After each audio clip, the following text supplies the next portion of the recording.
The advice and opinions expressed by the host of Autism Live and her guests are meant solely as suggestion and should not be in any way construed as child-specific advice. The Center for Autism and Related Disorders advises working with a board-certified behavior analyst who has experience with autism before starting any intensive behavioral intervention. Any choices you make in determining your child's treatment are completely at your own discretion.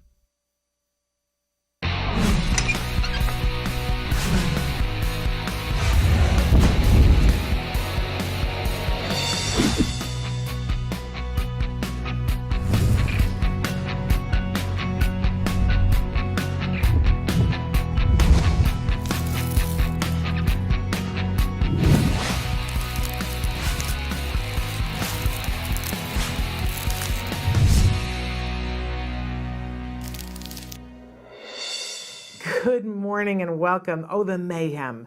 You have no idea. It's all crazy, crazy toyness here. And I love it. I love every single minute of it. Welcome to Autism Live. I'm Shannon Penrod. We're coming to you from the Warner Center in Woodland Hills, California. This is the home for Autism Live. It is also the home for the Center for Autism and Related Disorders. And I don't know about you, but like I could plan starting in July, but it's always this time of year and it all like starts to spiral joyfully off the railroad track, right? But I love, love, love it because for me, it's the happiest time of year. It's about abundance. Because it's the harvest time and different times in my life. I've lived in farm communities but it's also that time when I think people who are mindful of it start to be mindful of all that we have to be grateful for. Can I tell you that this morning, my wonderful husband, who I adore, I'm going to tell on him right now. He was doing dishes this morning because that's how wonderful of a husband I have, can I just say.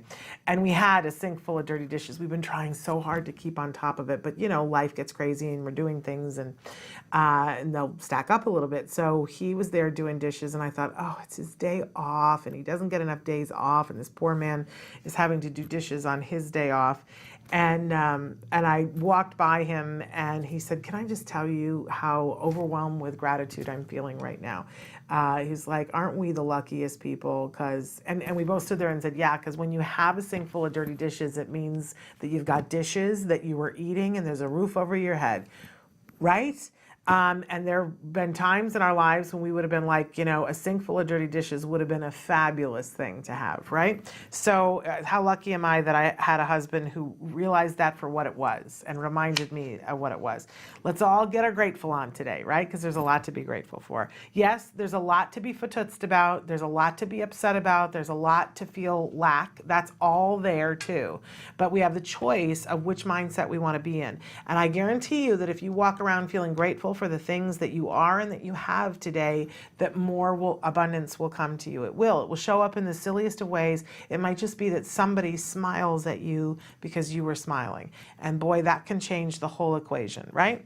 So I throw that out to you. But in any case, we got a great show for you today and we got more toys to showcase. And today we're showing you baby toys and it makes me feel all gushy and fabulous and wonderful because I love me some babies and I love good baby toys. Good baby toys are where it's at, right? But we've also got other good stuff happening today. So I want to remind you, and Traven's showing you all the different ways that you can watch the show, the different ways that you can interact, different ways that you can say, hey, what about this and what about that? Because we love to hear from you. We really want to be as interactive as possible. And I'll remind you that our homepage is autism-live.com. And at the very top of the page now, there's a little toy guide, right? That if you click it now, you will see the 2019 Autism Live Toy and Gift Guide. It will show you all the things that we're showcasing here on the show. And not only that, while you're there, you can look around and see what you like. And because so many of you said, hey, I just don't want to have to go Google it someplace else, we made it interactive. So if you click on the title of the toy, you click on it and it will take you right to a place where you can purchase the toy. We don't get any percentage of that. I just want to be really clear. That is not an advertising thing. We chose the toys because we loved them. But you asked to make it easy to purchase them, so we made that possible for you. So at one point we had a little button that said purchase now. I don't know why we switched this year to it's the title of the toy. If you put your cursor on it, it becomes interactive. and click it, and it will take you to the site. And if it doesn't for some reason, let us know, because we'll have to fix that, because it was supposed to do that. In any case, you can also be writing us questions on the live chat, which is at the bottom of the page. You click the live chat, it opens up a box, you type, you hit enter, and it shows up there. Also want to let you know that when you go to the site, autism-live.com, you're there about 6 seconds, and one of those dreaded pop-ups comes up, right? And I hate it. I know you hate it too. And it says, would you like to subscribe to Autism Live? And we did that because viewers asked us to, because they couldn't find the place to subscribe. It was a button you had to click and nobody could find it. So now it's there, and I know it's annoying, but once you subscribe, it goes away. And when you subscribe, all you're subscribing for is to get a little postcard emailed to you at the beginning of the week that says who's going to be on the show that week. So we don't spam you. We don't give away your name. We don't do that. We just, because I'm an autism mom and we're not doing that, right? So feel free to subscribe, and then you get the every once in a while we'll send you something extra. That it's only if it's something that's like a coupon that we'll send you something extra, and we've only done that a couple of times. And then if we're going to have Temple Grandin on, we'll email you about that too, but I think most of you really want that. Okay, so that's that. Also want to let you know that as we do the show, we love to have all the experts on the show that we have on the show. We're so blessed to have so many experts willing to donate their time to come on and answer your questions and talk about the things that they talk about. Please don't be confused, though. We have experts on the show. I'm not one of them. I am somebody who's been covering autism now for 11, 12, I think we're in 11 years now. So coming up on 12 years. And so I have an informed opinion, and which I'm always willing to share, you know what I'm saying, but not an expert. That's why I bring experts in, so that you guys can learn from them and that you guys can ask questions. All right? So all that out of the way, we like to start Monday mornings fresh with something that we call the jargon of the day. This is when we take on one word, one phrase, one acronym. We try to figure out what in the hey nani are the experts talking about. We give you an actual definition, which whenever possible I try to make fun of, because really what else can you do with them? And then we give you a working definition where we try to get you to the point where you have a beginning understanding. Please don't feel frustrated if you still don't get it. I will try to give you an example to put it into context. But if you don't get it the first time, join the club, because so many of us did not, right? It does not mean that your elevator is not going all the way to the top at all. These are some pretty convoluted things. And we know that it takes more than once, which is why we go over them from time to time. But I'll tell you what happens once you hear it. It's like you're like, I don't know that I get it, but I sort of get it. I don't know. And then you'll see it in life, and you'll go, that might be that thing that woman was talking about. And then the next time we do it, you'll go, yeah, that's what that is, and I know exactly what it is. And then it becomes yours. And then you see it in real life, and you go, hey, that's what that is. So what are we talking about when we're talking about functional pretend play? The first time that I heard all the different descriptions of all the different kinds of play, I was like, well, there was somebody who had time on their hands that they decided to, categorize all the different kinds. How about we just play, right? Except that I had a child who wasn't playing, and I couldn't figure out why. Why is he not playing? Why can he not do this? Why can other kids do this and he can't do that? And then when I saw, oh, well, first he needs to do this, and then we learn this, and this is how we work on this. And by the way, it's called that, and it's very specific. Then we knew what to work on, and he loves to play as much as anybody else, and always has since then. So functional pretend play, what is it? Let's take a look at our actual definition, see if there's anything to make fun of. Using lifelike objects in a purely functional, socially conventional way to imitate or act out common action sequences. Talk about making it as dry as a stick in Texas. like how can you make pretend play seem boring? And I always love it when we put the word functional is in the title. Functional pretend play. I think we know what pretend is, and I think we know what play is. So what is functional pretend play? And then explaining it to us saying it's functional. That really helps, doesn't it? I enjoy that. Okay, let's move on to what our working definition is. It's playing with toys that are lifelike in a lifelike way. So when there used to be toy stores, remember when there used to be toy stores? And there still are some Astra toy stores, but you got to look harder to find them. A lot of times there was an aisle in the toy store that you would go down and you would go, okay, that's interesting. It looks like a housewife's dream place, right? Because there's the vacuum cleaner and there's all the, play toys that are food, the pretend food, the little plastic banana and, the plastic cupcakes and the plastic pizza maker, all of that stuff. And then there are the dollhouse things. And then there's the little credit card machine and the cash register. And there's a little pretend shopping cart. And they're little, they're lifelike, but they're clearly toys, right? But they shrunk them down to be the right size for the kiddos and they've made them more primary colors. But there's a part of them that is functional. It looks like it's able to do the thing that it would do in real life. So the pretend shopping cart, the kiddos can push it and they can pretend to be an adult and they've got the same tool that mommy has, which is the shopping cart. And you can put stuff into it. It is functional. Right? It works to a certain different degree. Now, the pretend vacuum cleaner, you push the button, it lights up and it makes a noise, but it doesn't actually suck. So the functional part of it is that it's trying to look lifelike, right? But it's trying to function like the things that we use to function in our life. So I know I used to think, those toys. Like what child really wants a play vacuum cleaner? Come on, except they do.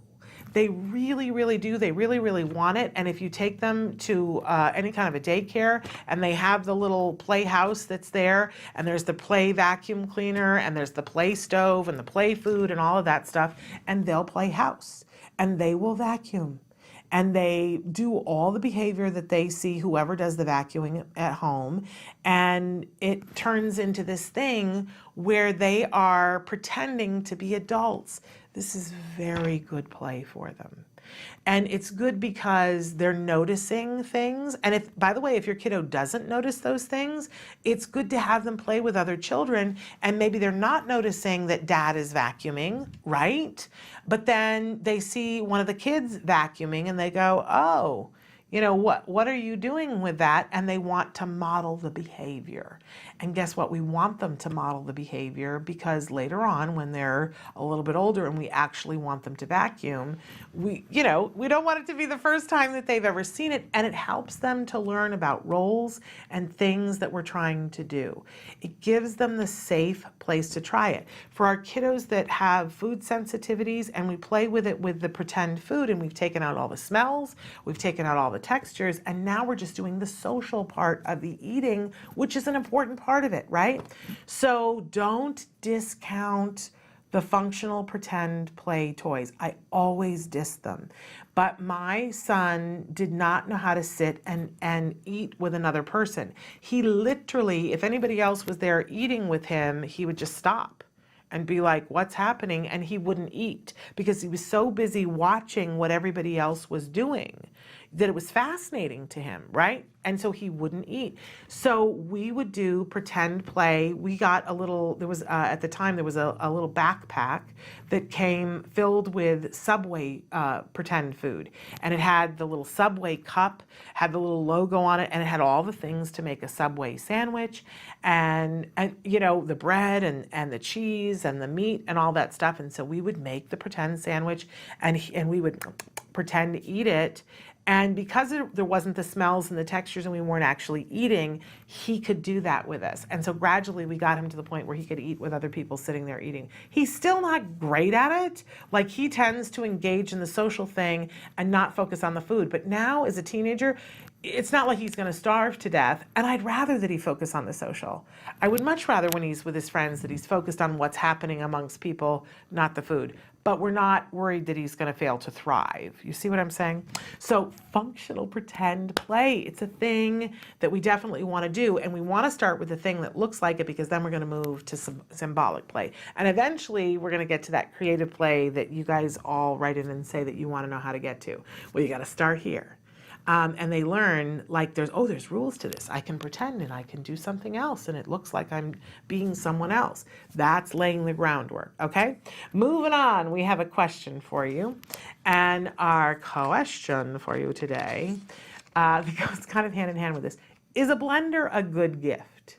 Because I got to be honest with you, when I used to walk down the aisle and I would see all the pretend play toys that was like the vacuum cleaner, I'd be like, well, that's just, who's going to give a vacuum cleaner to a child? And by the way, I don't want a vacuum cleaner for a Christmas gift. And all of you ladies who are asking for an Instapot, I just want to hug you, because I think that's a horrible gift. If it's something for the house or it's something for the kitchen, which is for the house, I believe that comes out of the house budget. That is not the gift to the mom. And it offends me to my eye teeth. I don't know why. But, if you think that a blender is a great gift and that's what you want more than anything else, then that's the preference assessment, right?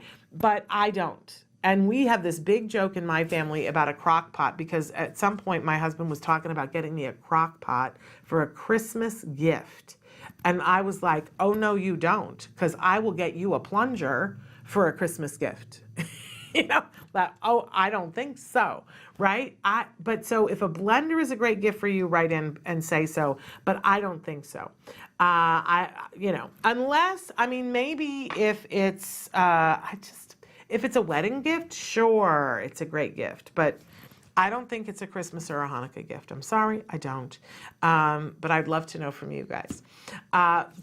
If it's a fake blender for a kiddo, it's 100% a great gift. I used to not think so, but I think so now. All right, we always have a topic of the week for you, and our topic this week is an interesting thing. It's an expression, called acting as if. That so often in life, we hit a moment in which we're not sure that we can do something, right? If you haven't been there, man, I'm there on a regular basis. When I was first asked to do this show, and I was like, yeah, I can do that, sure. And in my head, I was like, oh man, I don't know if I can do that. I have no idea. And so you know what I did? I was like, well, how would I act if I were acting as if I could do it? What behavior would I have to demonstrate to make it look like I could do it? And then you start behaving in that way. You're acting as if you can do it. And before long you go, oh, look at that. I not only can do it, I'm doing it, right? And I had a really interesting conversation with a parent the other day where they were saying, I don't really get the ABA thing. I don't really know what ABA is about. And I was trying to explain that ABA is, it's a science of behavior. And what it does is it makes circumstances, very small teachable moments, to show you how to do a part of a skill so that you can put skills together so that you don't get so frustrated that you go, I can't do that, right? It pulls apart a more complex skill and makes it doable. But it also reinforces you on a regular basis for accomplishing whatever you accomplish along the way. And I've had people say to me, yeah, but my kid can't do that. But it's just a matter of behavior. And if we teach them the behavior of how to do something, then they have the choice to do the behavior. That doesn't mean that they have to do the behavior. I got into a discussion with somebody who was very affronted, an adult on the spectrum, who said, no, what you're saying is that you taught them how to be in a way that you want them to be. And I take a little issue with that. I understand that opinion, but I take a little bit of issue with that because no, I'm just giving them a skill set and then they get to choose whether they use it. Because I've seen many people on the autism spectrum who are like, they're not upset about the fact that they don't make eye contact. They're like, I don't like making eye contact. Eye contact is not the thing that I particularly feel good about, so I don't want to do eye contact, and I support you in that. But then they'll say, I don't know why I didn't get that job. I went to go do that job, and I don't know why I didn't get that job. And sometimes it's because you don't make eye contact on the handshake. Now, is that fair? Is that right? Do we need to change that? Yes. Yes, yes, absolutely. But in the meantime, what I try to say to people is, do you want to know the trick of getting that job? Well, the trick of getting that job is to go in, shake hands, and make eye contact. You don't have to do it for 5 hours. You got to do it for 3 seconds. Do you want to know how to do that? And then the person on the spectrum says, oh, if it's just for 3 seconds and it makes the difference of me getting the job, yeah, no, I do want to know how to do that, right? And so what we do is we use the science of ABA to show them how, as to how to act as if they, this is not something that's painful for them. And it doesn't mean that they do it at home. It doesn't mean that they have to do it in the rest of their lives. But let's face it, we all act and behave within certain norms when we understand what the rules are so that we can be successful. And I just want to make sure that our kiddos on the spectrum get the skill level to be able to do that. But we can all do that. That's why ABA is something that encompasses much more than just autism. It encompasses neurotypical people too, because there are times when we want to be able to do something that we can't currently do. And really, all we have to do is learn the behavior. And if we learn the behavior, then we are able to do it. And if it's something we want, then we will do it faster, right? So we act as if. I ask you, is there something that you want to know how to do? Act as if. And find out what is the behavior that you have to do to act as if. And that's the secret to just about everything. And we can learn this, by the way, through play. Huh? How, bring it full circle. All right. Okay, so we got a big show for you today. We're going to start out with Bonnie Yates. She's going to be with us in just a minute, and she's going to be answering the questions that you guys have written in, and she sent me a very big goodie. It's like a small novel here. So we're going to talk about that. And then later in the show, I'm going to slaughter the name Nadav Mauz. I don't know. They're going to tell us how to pronounce their name. And they are coming to us from Yookido. And some of the best baby toys that I've ever seen. Can't wipe the grin off my face. So we've got 3 winners from our toy guide just from this company. You like the bath time? Get ready, because wig blown. You're going to love some bath toys and the best gym I've ever seen ever. So don't go anywhere. We're going to be right back with Bonnie Yates. Stick with us. Hey, I'm Candace Cameron Bray. Tom Bergeron. You're watching Autism Live. And you're watching Autism Live. And you're watching Autism Live. You're watching Autism Live. Hi, Lisa Ackerman back with your Talk of Facts, the autism journey questions and answers that you need to help your child make the progress they need. I'm here to talk to you about one really important item. A lot of people ask me the question, well, Lisa, I want to see this specialist in another state. How do I do that? I don't own a jet. I don't have the ability to fly without great pain and travel. Not a problem. We know how to get this done. So I actually encourage families, even though in travel can be a tremendous hardship, getting a child with autism through security, through the plane, and in the journey to where they need to go. We have a whole white paper on TACA about how to travel with special needs kids. So it can be done. So travel, we know that can be expensive. Not everyone has an unlimited supply of cash for air flights. We love and work with this group called miracleflights.org. They're fantastic. They will fly you and your child, so one parent, one adult, anywhere in the United States, one time a year. Also in the TACA document are places to stay. So often you will have people in your life that love and support your family and don't know exactly how to help. Ask them to gift you their travel or their rewards cards or coupons for hotel, rental car. That's a great way to be able to get maybe a hotel room that has a refrigerator or a microwave and that's close to a Whole Foods, so you don't have that added cost of going out to dinner, especially if your kid has a lot of allergies. It's important to note that there's not a pediatrician or a specialist by every Starbucks in the United States. Close does not always equal best. So I bring up the travel point so you know that travel is possible, number one, and often it's really going to help you get down the road faster for your kid and getting the answers you need from the specialist that knows what to do. So don't be afraid to travel. Welcome back to Autism Live. We're so excited because we have Bonnie Yates back with us on Skype. Hi, Bonnie. Hi. We're so glad to see you again. And Bonnie is an amazing, amazing special education attorney, and she's an amazing mom, and now she's an amazing grandma, and she's just an all-around fabulous person. She is here and donates her time to answer you guys' question, and we're so grateful to her and to the law firm of Heerji & Chow for allowing her to come to be with us. And Bonnie, we need at this point for you to tell us a little bit about Heerji & Chow and then give us the disclaimer. Okay. Really quickly, Heerji & Chow specializes in special education and disability discrimination based in Culver City. The phone number is 310-391-0330, and the website is www.lawyer4children.com. The disclaimer is that when we answer questions, they're of general applicability, meaning we get a thumbnail sketch from somebody, we don't know all the facts. We are answering only generally and only under California law where I'm licensed, or federal law, which is the IDEA as it applies in the 50 states.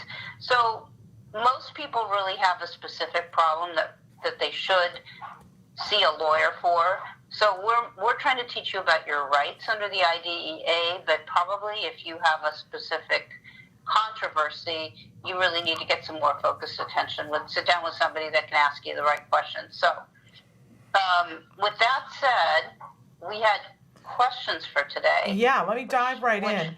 Do you want to talk about charters? What I wanted to say was I want to do something in the next few weeks on injuries at school.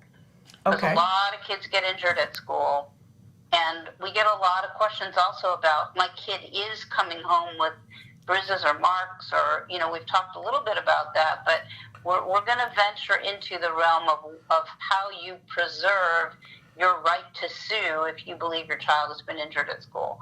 The other thing I wanted to say before you read the questions is the first question, I believe, is from a parent that had questions about a charter school. Yeah. And the whole arena of charter schools is huge. So I'm going to make some general comments about her question and about charter schools generally. And then next week, I'll have more time to actually do some research. And I'm going to do something about special ed rights in charter schools. Wonderful. So that's Absolutely. all coming up. Okay, great. So the first question is about, and I actually think there's a second question about charter schools in here, although they don't specifically name it that, but we'll get to that. First question is, my grandson is in a private charter. The school is telling my daughter she has to pick him up when he misbehaves. I hear you talking about his right to a free, appropriate education. Does that change in a private charter school? What are his rights there? Okay, so listener, apologies for not being knowledgeable about this area, and thanking you for having directed my attention to this area. I sent before the show a U.S. publication on your rights in charter schools, and that's what we're going to talk about next week. But Shannon can post that. Oh, Yes. She's so ahead of the game. Look at that. I've got, well, not me, Cindy's ahead of things, and have this printed, and I have it in many different languages too. But it's not a small document, let's say It's that. like 30 pages or something, yeah. There you go. Anyway, okay, so there's a lot of stuff about privatization and charter schools. So first of all, interestingly, charter schools got impetus for coming into existence because of No Child Left Behind and the race to the top. And apparently part of No Child Left Behind was encouraging failing schools to convert to charter schools, and the race to the top encouraged schools to create themselves as charter schools as a way to get government grants. There's been a big push to privatize across the country, and you can get into a lot of politics about why that is, and there's been a lot of study on the topic of the school-to-prison pipeline, which I'm not going to get into, but there are definitely people out there that equate privatization with fewer rights, like disciplinary protections and things like that. I've also heard that,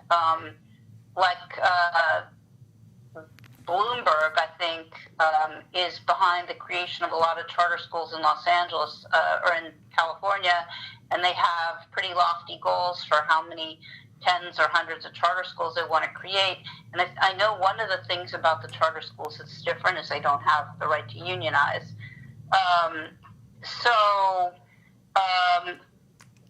The charter schools are not subject to the same regulations as regular public schools are, and how the rules apply is difficult to tell anyone because they're both state-specific and charter school-specific. So when you want to know what's going on with your charter school, one of the things you have to do is figure out who's chartering it and then what the rules are, and they vary from school to school, and that's why it's hard to pin them down. They're deregulated, they're autonomous, they do get public funding, but they're exempted from state and local rules and regulations, and they have a reputation for being allowed to be or getting away with being much less, what's the right word?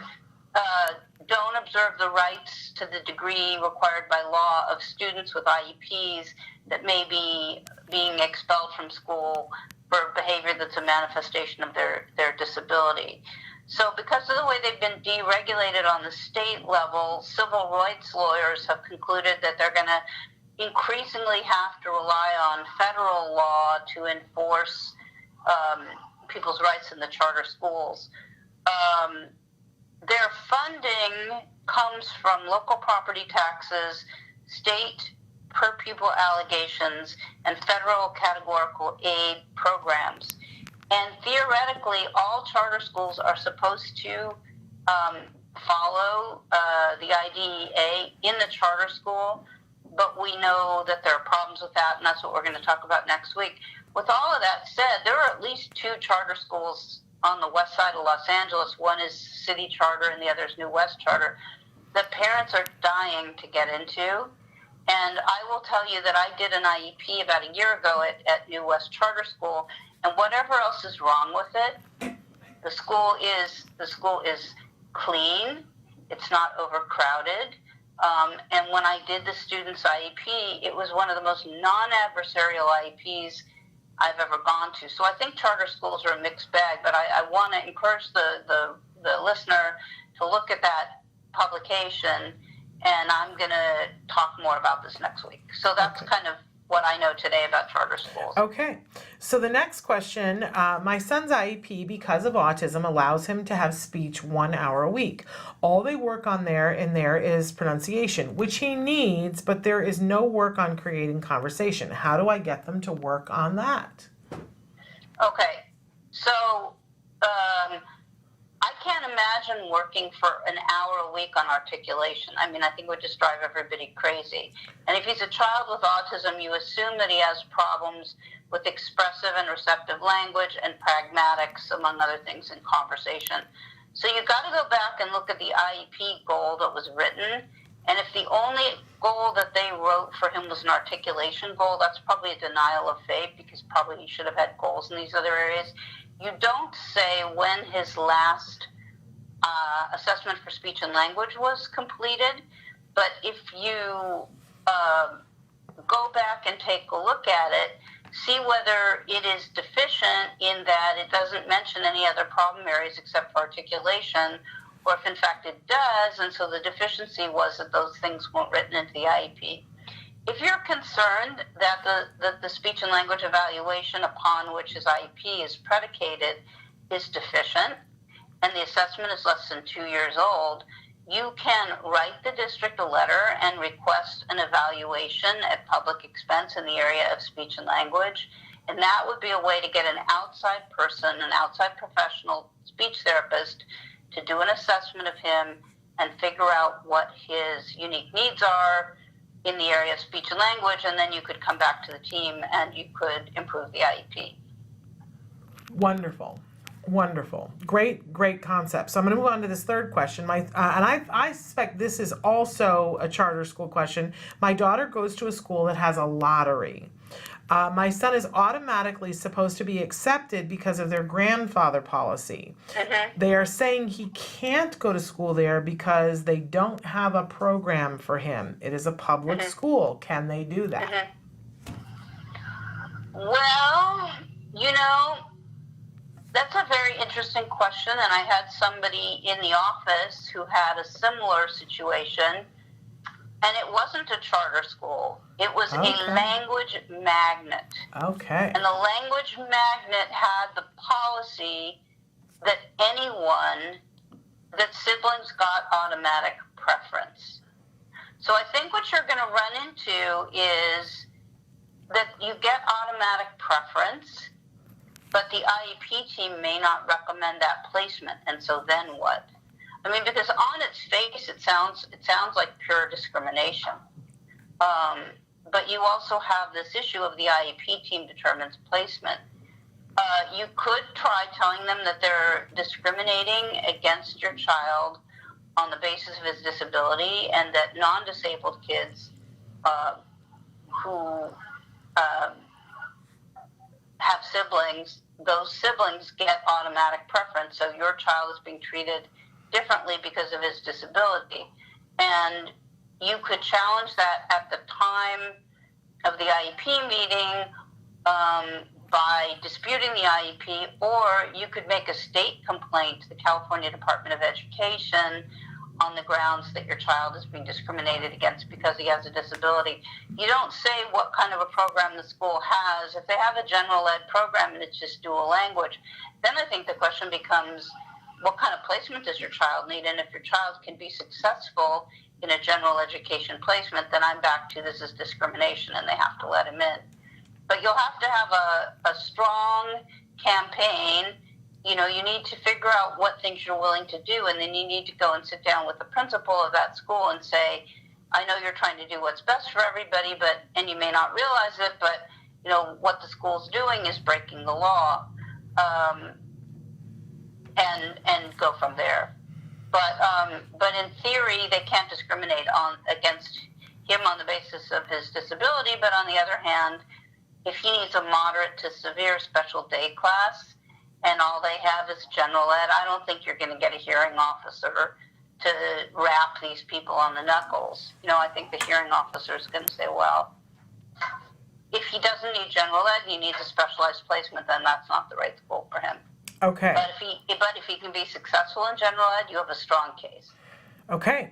The last question we've got today is, we are halfway into the first half of the year and my son's teacher isn't working.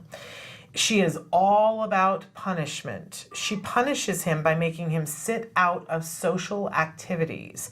I have complained to the school and the principal, and they assured me the principal assured me she was on it. She's on it. Then the teacher made him sit out of the Halloween party because he was caught playing with a toy during circle time. I am so mad. I don't know what to do. I want him out of her class. How do I do that? Well, you have to look at the board policies for your school and see how you make a complaint against a specific teacher. But there are provisions for making a complaint to usually the superintendent of schools about what's happening in the classroom and ask for the classroom to be changed. Districts are not cooperative oftentimes when people ask for classroom changes. I think that stems from well, if I do it for one, then I'm going to have to do it for everyone. So my question is, how is this mom getting her information? Is the child telling her? Does she have any sources of information that are adults that work at the school? I mean, it sounds like this is a terrible teacher. She also didn't say whether she sat down with the teacher and asked her to stop the teacher from doing it. But certainly you could make a complaint. If you wanted to be really radical, you could report the teacher to the Department of Children and Family Services for child abuse. That would probably get everybody a little bit excited. I guess my follow-up question for this, Bonnie, is that we know that IEPs can have a BIP attached, a behavior intervention plan. But when something happens in the classroom that there is no BIP for, Are teachers just allowed to pick what they want the intervention to be and have it be something where the child gets excluded from something that was happening with the rest of the class? Because Well, I see this happen a lot. The state of the Hughes bill, which determined, what kind of interventions were appropriate for emergency behavior interventions, is in a state of flux. But it said that you're not allowed to use interventions that are, that essentially cause pain or trauma and are purely punitive. I would argue that this is like a form of, it's almost like a form of seclusion, Yeah. or isolation that requires an incident report if you're going to use it. And the focus on behavior intervention is always that it's supposed to be positive. And the Hughes bill applies whether somebody has the rules about behavior interventions apply whether somebody does or doesn't have a behavior intervention plan. And it sounds like all of her behavior intervention is negative, not positive. Right. And I see this happen a lot. And I'm a former teacher, and I remember. Teachers, Yeah. But frustrated aides. And people who just don't know better. I mean, I don't want to vilify them. I would love to, but I don't want to. Because I think it's people who have never been taught any other way. Correct. And, they don't have the skills. right. And nobody has said, oh no, this is the way we address this. And I could say to this mom, well, you need to call an IEP meeting, and you need to schedule for a BIP to be done on the behavior of when he's caught playing with a toy. But that seems like an epic waste of common sense time. That it seems like to me, but maybe not if this is what it comes down to, but it seems like to me that what happens is if we don't do that, the teacher comes up with, well, I know, I'll take away something that I know you'll really miss, that you won't have an opportunity to go to for a whole year, a Halloween party. And I'm mad for the mom. I want to go over there and go, no, now you have to sit out of the holiday party because you misbehaved as a teacher. Like I mean, mom should document all these incidents, go to the principal and ask that they put a BCBA in the classroom to give the teacher some better strategies. I know mom wants out of the classroom, but if they don't let her out at a bare minimum, that should be done. Yeah. Because I don't know that either. I don't know that there's another class to go to. Sometimes it's rough. And I don't know that it'll be any better. It's hard to get classes changed. It's almost impossible to get grades changed. Yeah. And it's when you have a teacher, I mean, there's an archetype of a teacher, and it doesn't always apply, but when you see them, after a while you know them. They've been in the school 20 or 25 years. They know where all the bodies are buried. They aren't afraid of the principal. They know they have the backing of the union, and they don't like special ed. They feel like IEPs make unreasonable demands upon teachers, and they're basically just going rogue, and they don't care, and they don't feel accountable. Yeah. And we as parents have to be very mindful about if our kids get stuck in a class with one of those people, we got to be on them 24/7 to make sure that our kids are safe and that their self-esteem is not destroyed and that they are not left out of things, because it's tragic when they are. It's really bad. It's really bad. I'm reading the file this morning of a kid who had an aide who was giving him, what do you call it? Like trigger point squeeze pinches on the arm to ensure compliance. And the only reason I can prove that it happened is because we sent our evaluator in there and she saw it being done. Wow. Well, good catch, because otherwise that kid was going to end up having bruises forever. It makes me mad. And really yet there sad. are so many people who are so great, but it takes one person like that to make us all distrust everyone. It's just horrifying. But Bonnie, I know that usually we also give out the address to COPA if people are not in the Southern California area. Should we tell them about COPA? Oh yeah, thank you. So if you need a lawyer and you're not in Southern California, there is a national organization of parent attorneys and advocates, COPAA.net, Council of Parent Attorneys and Advocates. That's a really great resource for finding a lawyer if you're in one of the 50 states. Now, I haven't vetted these people myself, but I go to conferences with them every year. They seem very committed. Most of them, came into the field for personal reasons. And so at the very least, that's a good place to start. You know, it's better than like blind searching or cold calling. Yeah. Maybe some of them have, you know, maybe that the names will lead you to their websites, and you can check it out. And you know, a lot of places will have, I mean, we certainly do, other people do as well. You can usually, you know, like I had somebody come in yesterday, they said, we want to come in and meet you, we've heard about you, we want to get to know you to see whether you're the right person for the future to work with us. And, you know, I said, of course you can come in, and I'd love to meet you too. So, I mean, you can search these people out and make a relationship with them in advance of having a problem, so that if you do have a problem, you've got that in place. I think that's a great idea. Unfortunately, we're out of time, but next week you're gonna talk to us about when kids get injured at school. How about that? And charter schools. And charter schools. Okay. Yeah. I'm not going to send you any questions next week. We're going to hold on questions. Well, no. You The want questions are good and they Okay. need to be answered. All right. We'll So we send can the still take questions and we'll figure it out. Okay. All right, Bonnie, tell Okay. us again about Bye, Hirji and everybody. Chow. Tell us about Thank Hirji you. and Chow. Before you go, tell us about Hirji and Chow again. Yes. Hirji Chow, 3910330, lawyerforchildren.com. We'd love to hear from you. Thank you. Thank you so much, Bonnie. Have a good week. You too. All right, bye-bye. Bye.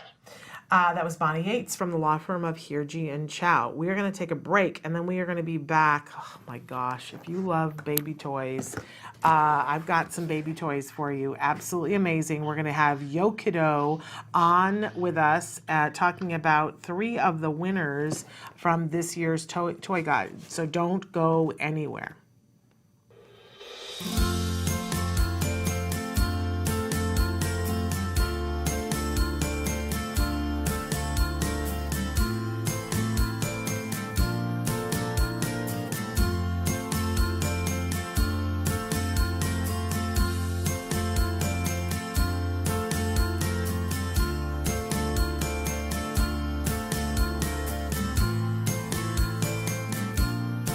Inclusion is everything. Feeling like we have a place where we belong, and when I say we, I'm first and foremost a mother of a child on the spectrum and not, and gym owner and now founder of carrying this to families who need it as well. My son is extremely hyperactive. Getting him to calm down is a very difficult task. So the idea of Rock the Spectrum Gym, where he could just go and run and play and do all these fun things without any kind of worries and just go, and bring down that energy, it helps us so much at home. You know, in the home or at school, it's not acceptable, but this is the one place it is acceptable for the child to kind of be themselves and get it all out there and just really just be themselves. It's an amazing place where my son could go and be himself. You get to meet other parents who are in the same journey as you are. I think the most popular aspect of it is how they include all children of all types, not just only learning disabled, lower functioning, moderate functioning, high functioning, and non-disabled.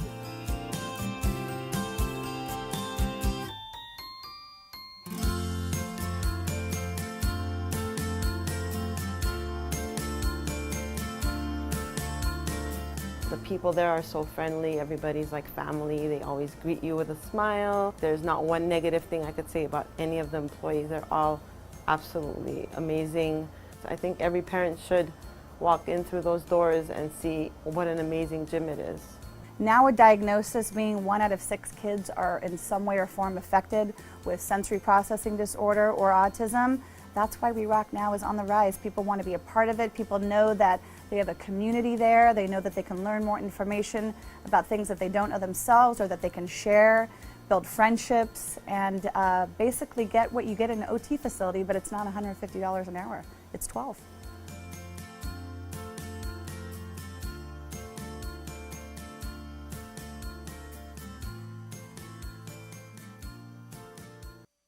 Okay, look, here's the thing. I am having way too much fun. So you're about to have the fun with me because welcome back. We're here and we are going to show you some toys that are absolutely amazing. They're from a wonderful toy company called Yookido. And I've got joining me right now via Skype, I've got Nadav. And I'm already going to mess up your last name. So tell us your last name. Maoz, the way it's spelled, I just can't pronounce it. But so we've been featuring toys from our toy guide winners the last few days, and your company sent some toys that I went absolutely crazy over. And then we showed them to parents, and they went absolutely crazy over them too. I almost don't know where to start, but never before in the studio have we attempted to have a bathtub experience in the studio, but we had to be able to demonstrate these toys. Which one do you want to start with? Do you want to start with the 2-stage sensory bathmobile, or would you like to start with the Create a Pirate Jet Duck? Which one do you want to start with, Nadav? We can start with the sensory bathmobile. Okay. So I've got this, and we're simulating a bath here, and we had to get a clear tub because we wanted you to see what happens. I'm going to move my pirate duck out of the way over to this end of the bathtub and show you that this is really cool because I've got it right here in the mode as if you've got it in a baby bath, the little portable baby bath. But there is a very easy attachment that you put on to get it to just suction to the side of your bathtub once you transition them to the bathtub. Love that, right? But this isn't just a bath toy. Everything they do is interactive and multi-dimensional. So this is one of the coolest things that I've ever seen, and I've already got myself soaking wet today. But there is a button here with a bird on it. I don't know if you guys can see. And there's a part that sticks down into the bathtub. But as soon as I push the button, I've got interactive water spray. The bird is shooting water at us, and the little flowers are moving. You can also turn the bird. I can face it whatever way. The baby can sense. And notice that as soon as I did that, if you want the baby to sense the water, the bird spitting the water out. It's very gentle. And if you don't want, you can turn it around. And this, by the way, there are different speeds of water, so I can have a lot of water coming down or just a little. It's very gentle. This, I'm serious, this is the most wonderful thing I think I've ever seen. Because we have some kids who start out and they're not really into the bathtub, right? They're not into the water. The water can be intimidating or scary, or it can be boring. It can just be boring. And our kids like to be, we know that to grow brains in the way that we want to grow brains, we want to give them things that are interactive, things to react to. So I absolutely love this. You could have it off in the bathtub, and the child can be spinning the flowers themselves. Great working on tracking things, so that eye motility that we want to work on with babies, but also all the grasp things and its cause and effect. Truly, truly a wonderful, wonderful toy. But then you add that element of the water into it, and that it functions different with the water into it. And Nadav, we went nuts over this. It's so clever. That is great to hear. Our studio focuses on the development of the baby and the benefits that they get out of it. And the sensory absolutely gives them both of those.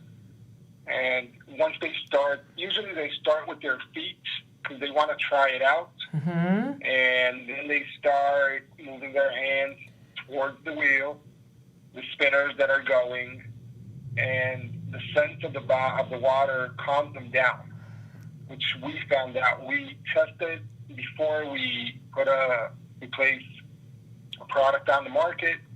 We try it on 30 babies and see how they react to it. So most of them do react the same. And that's when we are saying, okay, we're doing something good. Absolutely. And let's see what else they can get out of it. And so this won the award for us in our 2019 Autism Live Toy Guide. It got, in the baby category, this won the Parent Award because the parents just went nuts over this and said, this is so exciting. One of the things that they particularly loved about all of the toys that we chose from your company is that it's not just a toy that you use for a month and then it's gone. That this toy is a 2-stage development toy, so you can have it in that baby bath with a very small child, and then you can move it and attach it to the side of the tub. And this is a toy that they'll play with for years because it's super duper fun and really help kids to make that bath and water play super duper fun for them. So we love it. This is what it looks like when it comes in the box, you guys. And I always try to remember to say to people that we shoot on a green screen. So there's a whole lot of green in the picture that you're seeing disappear. Even the branch, you can see a little bit, it's a little bit translucent. The branch that the flowers are on is green, so that's why it looks a little bit different than what you'll see in the store. There's a lot of green on this package, but it's really well packaged, great toy, very durable, and super fun for bath time. Now, also in the bath, I love a good rubber ducky. I'm all about the rubber ducky, but you guys have taken the rubber ducky and you've transformed it into something beyond belief. I love, right now we're demoing the one here on the bottom, the Jet Duck, which is the Create a Pirate, but you can see that they've got them in several different, that's all the things you can do with the pirate. It comes with this wonderful thing that can hook right to the side of the bathtub. I love that I don't have to look. Scooper. What's that? That's the scooper. So once they finish up the bathtub, they just scoop up all the accessories that they get with the toy. Well, I love this too because I'm putting it on the side here, and it's got all the little.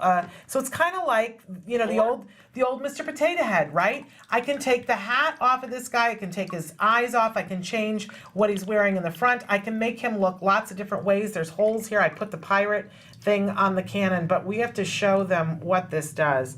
I'm gonna get wetter than wet. So there's a little button here on the front of the duck, and I want him to be in the water when I push it. But when I push it, he motors himself around and he sprays from the cannon, and I just got soaking wet. But how fun is this, you guys? Oops, got to keep him in the water. I'm telling you, hours of fun in the bathtub. Oop, I didn't get him off. So super fun, but you have more than just the pirate. I've got also here, there's one that's a Create a Firefighter, and I know that you guys have other ones as well. What a fun gift. This one are oldie but goodie, because when you take a toy that's been around forever, the rubber ducky in the bathtub, and make it this spectacular and this awesome, our kids with autism deserve to have wonderful interactive toys like this. So love this. There's so many different things here that they're going to work on all different kinds of skills. There's fine motor, there's push and pull to get the different pieces in and out, right? But there's cause and effect. Also, there's cause and effect, of course, and there's frustration-free. Yeah. So there's not really one way to build the pirate. You can create whatever you want, and there's no frustration with it. So they can make it funny. They can do all kinds of other funny characters that they want to make with the. You can take the ear, put it in the nose. Every single piece fits in every hole. So they can actually do whatever they want to create that minute.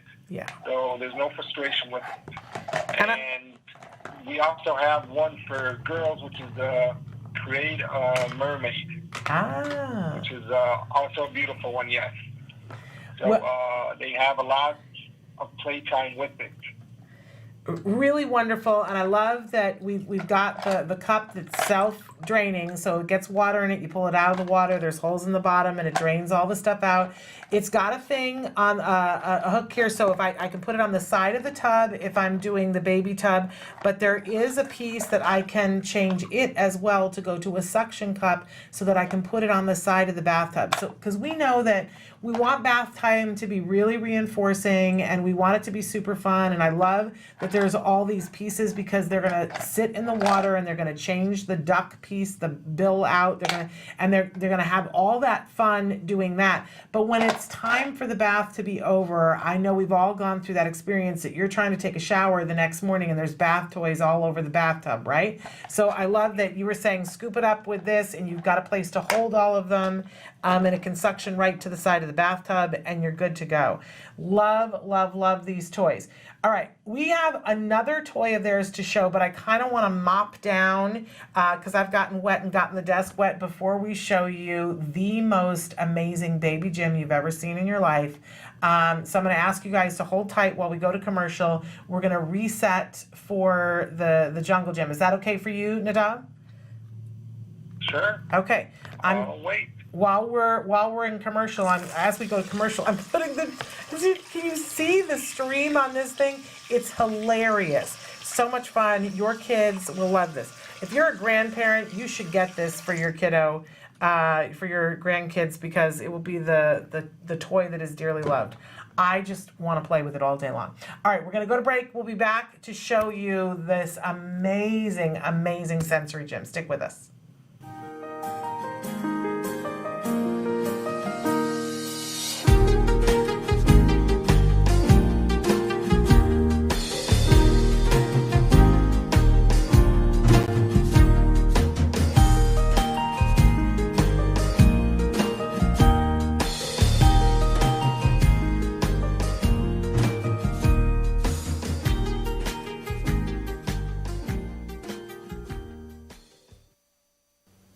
Neurodiversity in parents. One big happy family? We hope so. Anyway, what is neurodiversity? Everybody's talking a lot about it these days. Neurodiversity means that there's a view that people with autism just have a different way of being, and they should be honored for that. And then parents oftentimes look at autism as a disability or a disorder, and that can create some conflict. We sometimes throw up our hands, neurodiversity or neurodiversity. There can actually be some issues around this that we need to think about together. First of all, neurodiversity could be positive because it can create more of kind of a sense of acceptance in society. Yes, these people have autism, they're just different. It could possibly help create a sense of self-esteem that's improved in people with autism. They just realize, okay, I'm not damaged, I'm not bad, whatever, I'm just different. So that could be useful. On the downside, it could be an excuse to not give services to people with autism, to not have much empathy for their parents, and to not look at ways that they can be helped. And in many people that have autism, they do very well. Other people do not do well at all. They can't access services. They cannot enjoy their life. They're in pain. So it is important that we understand it's not just one issue. So how do we solve this when we look at neurodiversity? I think we have to look at it this way. It's kind of like when you have that big family dinner at Thanksgiving and everybody's around the table. You got your uncle, your aunt, your kids, your parents. Everyone has an opinion. It doesn't necessarily mesh. And I think the way that we need to think about this is we need to respect each other's opinion, because actually we need each other. We need to be allies on this. The outside world is a big place for people with autism spectrum disorders and their families. We have to remember, we're one big, happy, dysfunctional family, and we need to behave that way. We should respect each other, listen to each other, and we will all have a great time when it comes time to get together and celebrate the lives of people with autism. Welcome back. I'm so excited. So this is the Jamotion Robo Playland. And if you've ever had a baby and gotten them a gym, let me just tell you, this is the best gym I've ever seen. And the fact that it's Robo, I'm extra special in love. And of course, we are continuing to talk with Nadav. And Nadav, say your last name again for us. Maoz. And he is with us from Yookido. And Yookido and their tagline is celebrating discovery. We are just loving their baby toys. If you've got a baby in your life, this is the top toy winner for the baby division for our 2019 guide. So there's so many things that you can do here, and there's 3 stages of development. And what we're showing you right now is when you've got a little itty bitty baby, and what you're going to do is you're going to lay them down on their back on this, and it's this wonderful, soft, padded, beautiful. I love the colors, and these are the colors that children most respond to as their eyes are developing. You've got this, there's all different kinds of interactive things on the mat. I've got these little bows here that I don't know if you guys can see, but you can hear them crinkling, right? And it's all beautiful stitching, really well done, you guys. But there's the doggy, and the doggy is 2-sided, so he's the blue and the red too. Here the crinkly, we know it's important. They've done all kinds of studies on this, that it's important for kids to feel texture and to have different things that will stimulate their senses that they'll want to touch. And I love that Doggy has a ring here so that we can attach him to everything because it all can go in one piece. But there's so much other stuff here. And we're just still talking about when the baby is laying on their back. So check it out. I've got my little car track here on the top. And when I do that, look at this.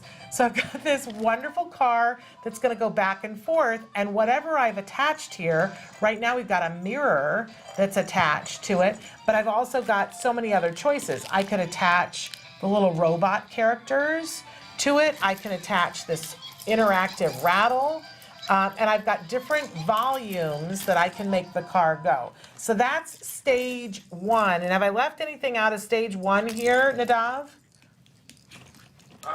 No, you're doing Am I cooking with gas here? So then we want to go to stage two, which is when we're going to put them on their tummy to play. And that's when you're trying to teach your child to hold their head up. And this is a very important stage because we want our kiddos to start to be able to do that and look at something in front of them. And so this wonderful thing here, it's all Velcro. We're able to take down this track from the top with the car, and look, it gets attached right here. I gotta take my mirror off, and it gets Velcroed back in. There's these handy dandy little Velcro straps right here. And so now you put your baby on their stomach and you push the button, and they're looking at the car go back and forth and playing with it here. Shannon, you need to stick the magnet to the side, and then the car won't take it, and it will go freely on the Magic Motion track. Okay, well I see, it's the magnet under here. Exactly. So you guys would do that, and that's going to take me a hot second here, but you guys would be able to do that. But the point is that now you've got this car that's going to go back and forth here while your child is tracking it. Talking about working on their being able to sit up, hold their head up, and track something with their eyes, reach out for it with their fingers. And you still got all these wonderful things hanging here that they can play with. And the dog, and the dog pillow, that's for the tummy time. So it's more comfortable for them to hold, help themselves on it. Exactly, to hold their head. So super fabulous. Shoulders. And then when we get to stage 3, we can remove these the gym bars here so that they've got this wonderful play mat that they can sit and play with all of the toys, with the little robots who are so fabulous, with the dog, and are sitting here. So this is a toy that takes you all through your first year and potentially well beyond that. I love all the interactivity of it. I love all the different parts that we're working on because we're really stimulating the child's senses. We're helping to build those strong core muscles and build the interest, the reason why they would hold their head up to try and reach for something and play for something. That's going to be vital and important down the road. So what did I leave out because I love this so much? You can place the robots and both puppets on the car. So that way, yes, that way maybe can track. You have something more interesting to track. I see they've got little hoops on their outfits, and I can hook them on there. Hold on a second. Exactly. There we go.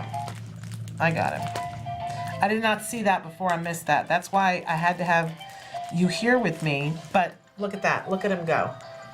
How much do we love that?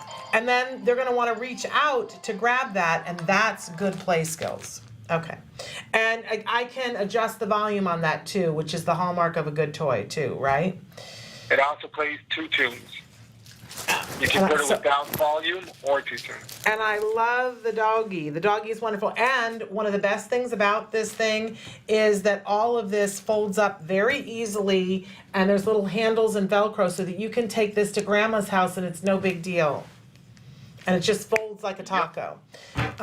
So this is the top toy for babies. Without a doubt, there was no question. Everybody was so excited about it. Everybody loved the robot theme about it and loved that this toy does so many things and that it stays with your child for so long. Because you know that in the baby category, there's a lot of stuff that people get, and you get it and you use it for a month, and now they've outgrown it. And it's like, oh, why did we spend that amount of money on that piece of equipment or that toy, and my child played with it for exactly 2 weeks. So this is something that gives and gives and gives and just keeps giving. And I really love the mirror too. The mirror is super cute. So that they can be looking at themselves and looking at things around them. And it's so well thought out and planned, it's super fabulous. I love it.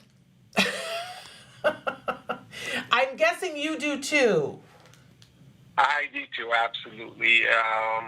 The mat is fabulous. It's well padded. It's very comfortable for the babies, and lots of benefits and development.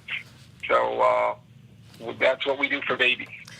Really wonderful. So where can people find your toys?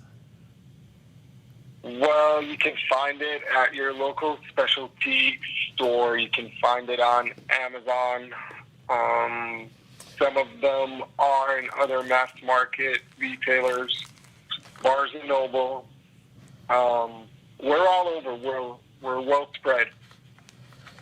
Well, and I also want to tell people the easiest place that you can find these 3 toys right now today, when you go to autism-live.com, our toy guide is live at the top of the page. All you have to do is go there, click on the toy guide, go to the baby section. These toys are featured with the awards that we told you because we gave them to them. And if you go to the name of each product and hover on the name, you put your cursor there, if you click it, it will take you directly to a place where you can purchase any of the toys that are in our guide. Because you guys asked for that. Because you said, I love the toy guide, now I want to buy the toys, now I have to go Google them. I don't want to do that, Shannon. So we said, let's make it easy on them. So I just want to thank you, Nadav, so much for being here with us and for showing us these great toys and for making great toys. Will you please tell everybody at Yookido how much we loved your toys and how gazonga we went over them? Thanks for having me, Shannon. Thank you so much. Check them out, you guys, in our toy guide. I love this doggy. He's got like dual personality depending on which way you look at him. He's super awesome. And he's soft. It's good fabric. It's well made. Well made. We love it. All right. Thank you. Bye-bye. Thanks. Bye-bye. And we're like so out of time. We've gone over. So I want to thank everybody for being here and check out the toy guide. We're going to continue with our toy reviews and showing you why we chose the winners that we did. So, and I'm supposed to tell you who is on the show all this week. But everything is wet because we did the rubber ducky. Okay, so tomorrow we've got a best of. On Wednesday, we think we might have Dr. Doreen, and on Thursday, okay, this is the breaking news here. On Thursday, we are having a wonderful, wonderful guest, a surprise guest. I'm not even going to tell you right now, but it's big. It's very, very big, and I'm going to say comedy show big, and then you might know who it is that we're having on the show. And we are also going to have Darby Zardanik from Empower Poster, one of our top toys for adults. On Friday, we've got Ada Rodriguez, who's a comedian, and Stefan is going to join us from My Yellow Toys. So really excited about that. But let's just say if you're a friend of Jerry Maguire, if you've watched that movie, you're going to want to be here on Thursday. And now you know, don't you? But I'm not saying it until tomorrow. All right. Subscribe, get the guide that comes out at the beginning of the week, and then you will know for sure. All right, it's Jay Moore. Jay Moore is going to be with us on Thursday. He's hilarious, and he is so much a fan of the autism community and helping comedians who are on the autism spectrum get work as comedians, and he's raising money for Fullerton Cares. So Jay Moore, yes, from his podcast and from Jerry Maguire and so many other things, is going to be with us on the live show on Thursday morning, so you're not going to want to miss that. Until tomorrow, when it's the best of, give your kiddos a hug for me and one for you too. Bye-bye for now.